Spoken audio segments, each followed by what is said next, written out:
SabPaisa, one of India's leading payment gateways, offers a single platform for payment collection to payouts. We are the only payment gateway that supports all types of payments, cards, net banking, UPI, wallets, and offline.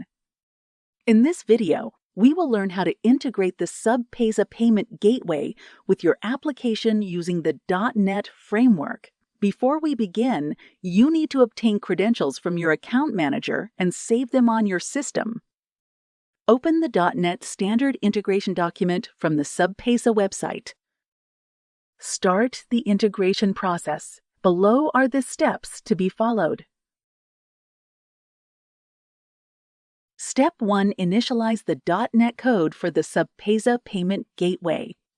First, open the .NET project and create the encryption class, which helps with encryption and decryption process. We start with the getCryptoTransform method, which sets up the encryption or decryption process. It sets the mode to CBC and padding to PKCS7 and uses the provided auth IV and auth key for the initialization vector and key.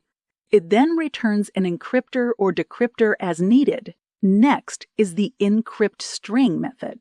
It encrypts a string by creating an AS crypto service provider instance, getting the encryptor from getCryptoTransform, converting the input string to bytes, encrypting it, and then converting the result to a base64 string. The decryptString method decrypts an encrypted string. It creates an AES crypto service provider instance, gets the decryptor from getCryptoTransform, converts the encrypted base64 string back to bytes, decrypts them, and converts the result back to the original string. The query parser method converts a query string into a dictionary. It splits the input by 2's to separate key.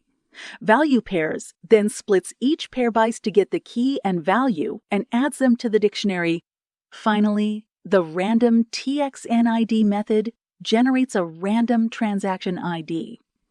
It creates a random class instance, generates a random integer, prints it to the console, and returns it.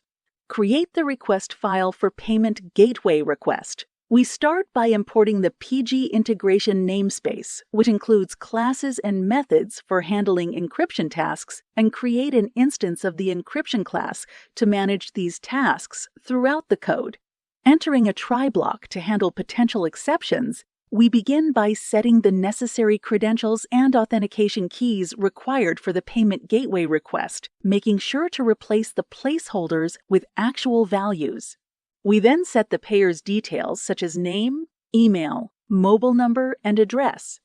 For the transaction, we generate a unique transaction ID, set the transaction ID, set the transaction amount, currency type, channel ID, merchant category code, and the callback URL where the response will be sent.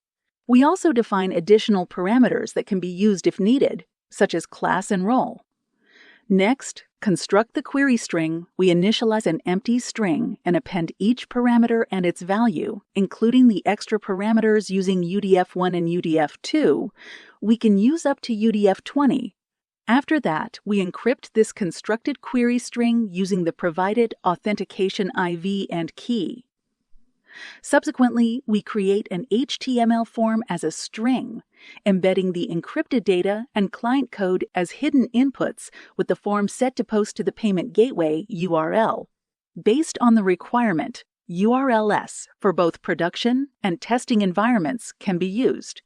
Finally, we write this HTML form to the response, which renders the form on the client's browser, allowing the user to proceed with the payment. Create the response file for payment gateway response. We start by importing the PG integration namespace, which includes classes and methods for handling decryption tasks, and create an instance of the encryption class to manage these tasks throughout the code. Here, we check if the page is being loaded for the first time using the isPostBack property. If the page is not a postback, we proceed with the following operations inside a try block. We retrieve the encrypted response from the form data using request form with the key NC response then. We check if the query string is not empty.